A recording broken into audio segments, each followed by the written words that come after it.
that she doesn't know what is up and down because she keeps talking about accountability, and she doesn't understand that criminal charges are accountability.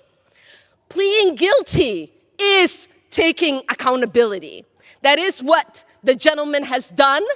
The only reason we are here is because she wants more time on camera.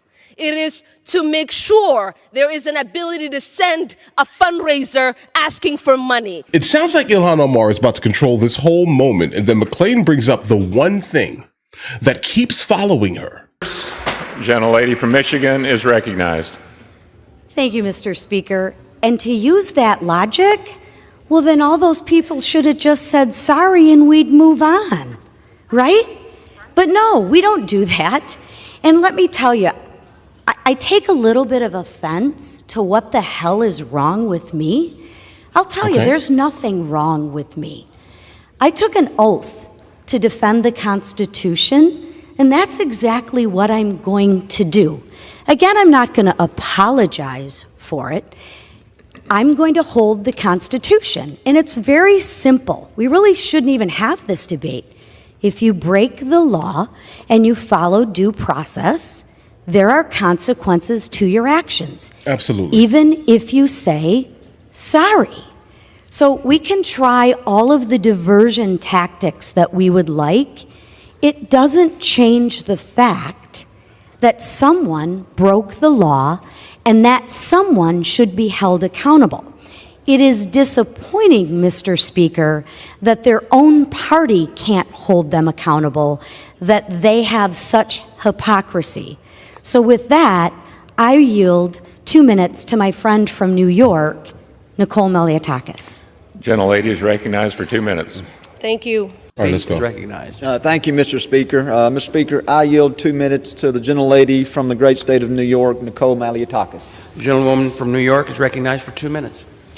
Thank you, Mr. Speaker. We've heard from my colleagues the reasons why the Representative Omar should be removed from this committee, but I feel like all the reasons have not just yet been stated, which is why I rise to add for the record.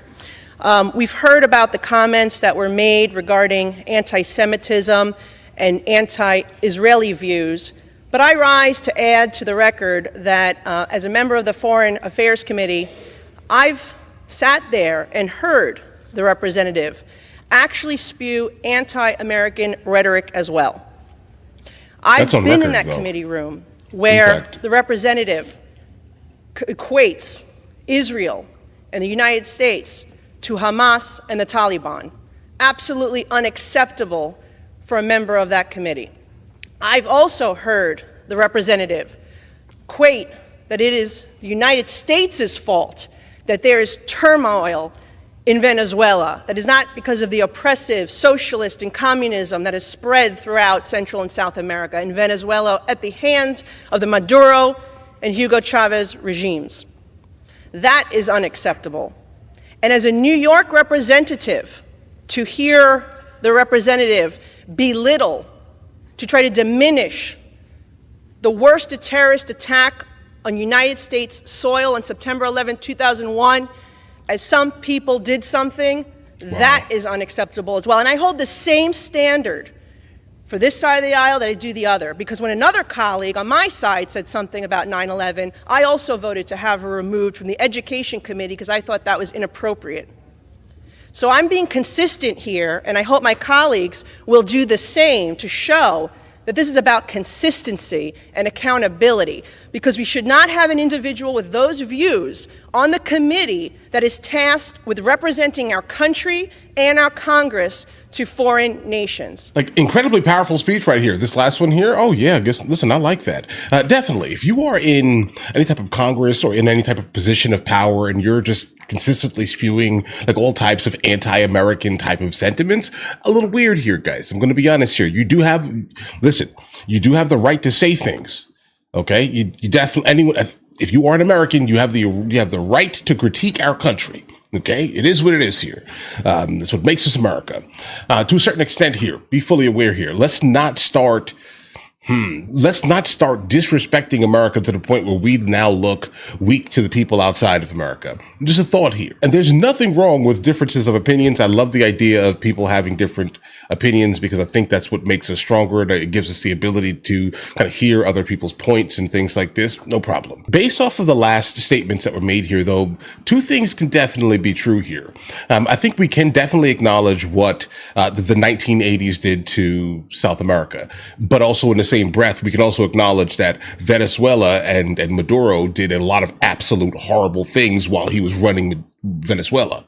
Okay, we can understand that two things can definitely be true, but generally these are not outweighing each other here. Now, Ilhan Omar specifically referring to the United States of America along with Israel, specifically coming from where she is come from. Okay, that's the sentiment. Right. But now, why would you get into power if you have all these like baked in theories? Because all you're really doing is representing the community that you're coming from. And that seems to be the overall running narrative. While they don't want to be in their country, they want to be in ours. OK, so a little counterproductive. And that always stands out to me as something that's crazy when Ilhan Omar's name basically gets brought up here. It's like you have both feet on two continents in ways that are really not helping anyone here. Is keeping you in power because you get to kind of sell your overall narrative to the people that come from the country that they all ran from by getting to tell your base where I'm going to go ahead and put Somalia first, right, in front of America. Right. I mean, I get what you're doing here. The same thing that Tim Walz basically does in Minnesota here. I'm not going to do anything, say anything to target or even disparage this community because this community has a gigantic voting block and I need to basically maintain them here. That's exactly what Ilhan Omar is doing, guys. Without even thinking about how it actually sounds to common typical Americans in America. You're saying you're going to get into power for the sole purpose of maintaining Somalians before Americans? Because I mean, that's pretty much what she said. Okay. It's troubling, bro. So we seem to always end up in the same point here. We have someone who is in power that truthfully does not have America's best interest at heart here because her goal seems to protect the community of people that she basically comes from, right? I mean, this isn't helpful. And we've definitely been hearing a lot lately from like J.D. Vance and a lot of mainly the right here, talking about they're going to find something. I'm still waiting for that information here. If this information is true, we'll definitely talk heavily about it, right? About her marrying potentially her brother, then we will see. We will definitely be following that story indefinitely because I don't know who marries their brother in 2026. Well, I don't know. Maybe.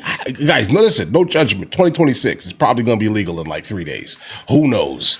Right. But listen, you guys all have an absolutely amazing day. Enjoy your day thoroughly. If you guys are new here, please like and subscribe. And in the meantime, I'll go ahead and catch you guys later.